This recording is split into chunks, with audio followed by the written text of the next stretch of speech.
कोल्हापुरातील कावळा नाका परिसरातील शासकीय विश्रामगृह या शाहूकालीन जागेवर दरोडा टाकण्याचा प्रकार सुरू आहे. शिवसेना उद्धव बाळासाहेब ठाकरे पक्षाचा आरोप. राजर्षी शाहू जयंती दिनी शिवसैनिक या जागेत घुसणार. प्रशासनाच्या सर्व विभागांनी शासकीय योजना राबवताना लोकांच्या हिताला प्राधान्य द्यावं. जिल्हा नियोजन समितीच्या बैठकीत पालकमंत्री प्रकाश आंबेडकर यांची सूचना.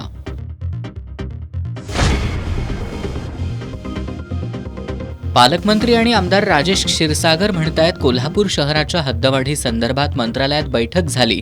आमदार चंद्रदीप नरकेंनी मात्र अशी बैठक झालीच नसल्याचा केला दावा.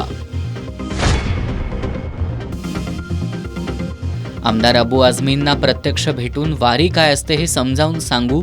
वैद्यकीय शिक्षण मंत्री हसन मुश्रीफांची आमदार आझमींच्या वारीबद्दलच्या वक्तव्यावर प्रतिक्रिया.